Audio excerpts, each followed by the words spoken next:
നമസ്കാരം, പ്രവാസി വാർത്തയിലേക്ക് ഏവർക്കും സ്വാഗതം. പ്രവാസികൾക്ക് പണം കൊടുത്തുള്ള ക്വാറന്റൈൻ സംവിധാനം ഒരുക്കാനുള്ള തീരുമാനത്തിൽ വ്യാപകമായ പ്രതിഷേധമാണ് ഇപ്പോൾ ഗൾഫ് രാഷ്ട്രങ്ങളിലും ഒപ്പം കേരളത്തിലും ഉയർന്നത്. ഇത് കണക്കിലെടുത്ത് ഇളവ് വരുത്താൻ സംസ്ഥാന സർക്കാർ ആലോചിച്ചു തുടങ്ങിയിരിക്കുകയാണ്. പണമില്ലാത്ത പ്രവാസികളോടുള്ള സർക്കാരിന്റെ അനീതിയാണിതെന്നാണ് പ്രതിപക്ഷ വിമർശനം. പണം സ്പോൺസർഷിപ്പ് വഴി കണ്ടെത്തി പെയ്ഡ് ക്വാറന്റൈൻ സർക്കാരിനെതിരെ ആയുധമാക്കാനും പ്രതിപക്ഷ നീക്കം തുടരുകയാണ്. പ്രവാസികളെ ഇരുകൈയും നീട്ടി സ്വീകരിക്കുമെന്ന് പറഞ്ഞ സർക്കാരിന്റെ വലിയ നയം മാറിയതാണ് പെയ്ഡ് ക്വാറന്റൈൻ തീരുമാനത്തെ പൊതുവെ വിലയിരുത്തുന്നത്. മടങ്ങി വരുന്നവർക്കായി 1.5 ലക്ഷത്തിലേറെ കിടക്കകളും ഹോട്ടൽ മുറികളും സർക്കാർ മന്ദിരങ്ങളും ഒക്കെ തയ്യാറാണെന്ന് ഹൈക്കോടതിയിൽ സത്യവാങ്മൂലം നൽകിയ സർക്കാരാണ് ഇപ്പോൾ പൊടുന്നനെ കൂറുമാറിയിരിക്കുന്നത്. വെറും 11,189 പേർ മാത്രം വന്നപ്പോഴുള്ള നിലപാട് മാറ്റം വലിയ വിവാദത്തിന് ഇടയാക്കിയിരിക്കുകയാണ്.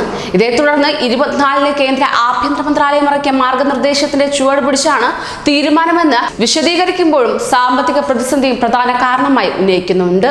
പ്രതിഷേധം ഉയർന്ന സാഹചര്യത്തിലാണ് ഇളവിനുള്ള നീക്കങ്ങൾ. നിർധനരായ ആളുകൾക്ക് ഏതെങ്കിലും തരത്തിലുള്ള ഇളവ് വേണമെന്ന ചർച്ച മന്ത്രിസഭാ യോഗത്തിൽ ഉണ്ടായിരിക്കുകയാണ്. തീരുമാനം പിൻവലിക്കണമെന്ന് മുഖ്യമന്ത്രി വിളിച്ച സർവകക്ഷി യോഗത്തിൽ പ്രതിപക്ഷ നേതാവ് ആവശ്യപ്പെടുകയും ചെയ്തു.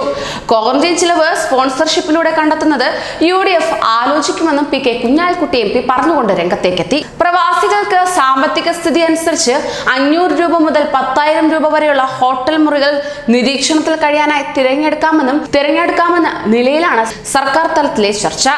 പെയ്ഡ് ക്വാറന്റൈനിൽ വിശദമായ മാർഗനിർദ്ദേശങ്ങൾ സംസ്ഥാനം ഉടൻ പുറത്തിറക്കുന്നതായിരിക്കും. സംസ്ഥാനത്തെ കോവിഡ് സ്ഥിതി ആശങ്കാജനകമാണെന്നും മന്ത്രിസഭാ യോഗം വിലയിരുത്തുകയുണ്ടായി. ആയതിനാൽ തന്നെ